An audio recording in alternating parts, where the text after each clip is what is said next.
తెలంగాణ ప్రజలకు నమస్కారం. ఈరోజు మున్సిపల్ ఎన్నికల సందర్భంగా సంగారెడ్డి పట్టణంలో సంగారెడ్డి మాజీ ఎమ్మెల్యే శ్రీ జగ్గారెడ్డి గారు చాలా నీచంగా జుగుప్సాకరమైన భాషలో పోలీసు శాఖను అవమానించారు. నిజంగా ఒక పోలీసు శాఖలో 26 సంవత్సరాలు పనిచేసిన ఒక అధికారిగా మాత్రమే కాకుండా మామూలు మనిషిగా కూడా ఆ భాష వింటుంటే చాలా బాధ అనిపించింది. రక్తం మరిగిపోయింది.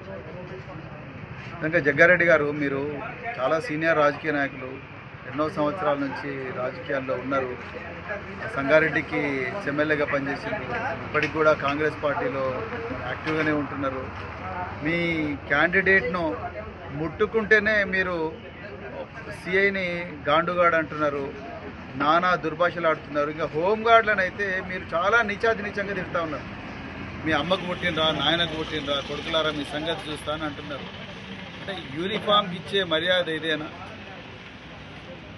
వీళ్ళు లేకపోతే మీరు నిజంగా తిరిగేవారా? మరి ఈ పోలీసులే లేకపోతే, వాళ్ళ బందోబస్తులే లేకపోతే మీ కాంగ్రెస్ వాళ్ళు తిరుగుతారు ఆ ఊర్లలో? మీ రేవంత్ రెడ్డి చేసిన మోసాలకు, మీ కాంగ్రెస్ పార్టీ చేస్తున్న దౌర్జన్యాలకు? అలాంటి గొప్ప త్యాగాలు చేస్తున్న డిపార్ట్మెంట్ను పట్టుకొని నువ్వు సిఐని గాండుగాడు అంటావా? హోంగార్డులనేమో అమ్మ నాయన గుట్టిండ్రా అంటావా? మీ సంగతి చూస్తే కొడుకులారంటావా? ఏం భాష అది? ఇదేనా భాష మీరు మాట్లాడేది ఒక సీనియర్ రాజకీయ నాయకుడిగా? ఇలా నేను అడుగుతా ఉన్నా, ఇలా రేవంత్ రెడ్డికి నేను ఛాలెంజ్ చేస్తున్నా. రేవంత్ రెడ్డి గారు మీరే హోంమంత్రి, మీకు చేతనైతే లేదు. అందుకొరకే మీ దగ్గర ఉండే సీనియర్ రాజకీయ నాయకులు, అదేవిధంగా ఎమ్మెల్యేలు, ఎక్స్ఎమ్మెల్యేలు పోలీసు డిపార్ట్మెంట్ను అష్ట కష్టాలు పెడతా ఉన్నారు. వాళ్ళని బ్లాక్మెయిల్ చేస్తూ ఉన్నారు, వాళ్ళని ఇబ్బందులు పెడతా ఉన్నారు, వాళ్ళకి ఇష్టం లేని పనులు వాళ్ళతో చేయిస్తూ ఉన్నారు. సిట్ల ద్వారా కానీ ఇంకో ద్వారా కానీ వాళ్ళ మీ ఎమ్మెల్యేలే వాళ్ళ మీద విపరీతంగా దౌర్జన్యాలు చేస్తూ ఉన్నారు. ఇంకా యూనిఫామ్కి ఏం వాల్యూ ఉన్నది? హోంమంత్రి మీరే. మీ హోంమంత్రిత్వ శాఖలో ఉండే కానిస్టేబుల్ల మీద, ఎస్ఐల మీద, సిఐల మీద మీ ఎక్స్ఎమ్మెల్యేనే గాండుగాడు అని అంటున్నారు. అదేమన్నా భాషనా అండి వాడాల్సిన భాష? రేవంత్ రెడ్డి గారు మీరు అదే భాష మాట్లాడుతున్నారు, మీ ఎమ్మెల్యేలు, మీ ఎక్స్ఎమ్మెల్యేలు అదే భాష మాట్లాడుతూ ఉన్నారు. మీకు చేత కాకపోతే ఒక్కరోజు మాకు ఇచ్చేయండి, బీఆర్ఎస్ పార్టీకి మీ హోంమంత్రిత్వ శాఖ. పోలీస్ శాఖ పవర్ ఏందో చూపిస్తాం, పోలీస్ శాఖ ఇజ్జత్ ఏందో నిలబెడతాం.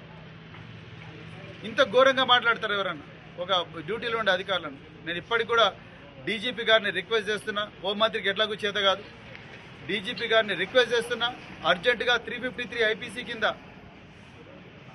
ఈ జగ్గారెడ్డి మీద కేసులు బుక్ చేయండి, మేజిస్ట్రేట్ మీద ప్రొడ్యూస్ చేయండి, ఆ నెంబర్ తిరిగిన ఆయన అనుచరులందరి మీద కూడా చేయండి. హోంగార్డులను తిట్టే, సిఐలను తిట్టే, ఎస్ఐలను తిట్టే, ఆయన బలంచల మీద చేయకూడదు. ఆ బీఆర్ఎస్ వాళ్ళు మాత్రం అక్రమ కేసులు అన్నీ పెట్టండి. సోషల్ మీడియా పోస్టులు పెట్టినందుకు మా నల్లబాల్ మీద పెట్టినట్టుగా 16 రోజులు జైళ్ళల్లో పెట్టండి. మమ్మల్ని మేజిస్ట్రేట్ల మీద ప్రొడ్యూస్ చేయండి రాత్రి 12 గంటలకు, అవన్నీ చేయండి. మీరు ఏమైనా అక్రమాలు చేస్తున్నారు, అందుకొరకే ఇలా they gave you taste of your own medicine. DGP గారు మీరు అర్జెంటుగా 353 ఐపీసీ కింద జగ్గారెడ్డి మీద, వాళ్ళ అనుచరుల మీద కేసు బుక్ చేయాలి. ఇది సంస్కృతి మంచిది కాదు, రేవంత్ రెడ్డికి చేత కాదు.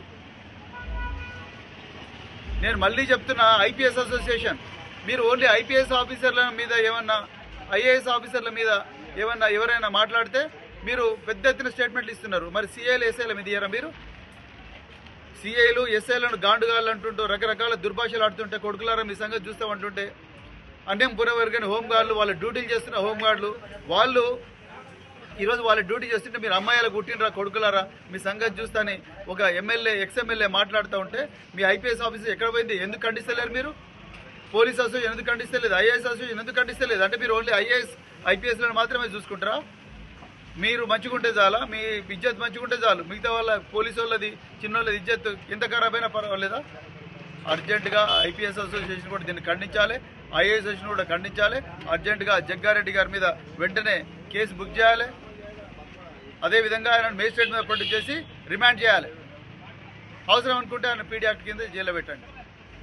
నేను మళ్ళీ చెప్తున్నా, రేవంత్ రెడ్డి గారు ఇది బీఆర్ఎస్ పార్టీ మీకు ఇస్తున్న ఛాలెంజ్. ఒక్కరోజు ఆ డిపార్ట్మెంట్ మా చేతిలో పెట్టు.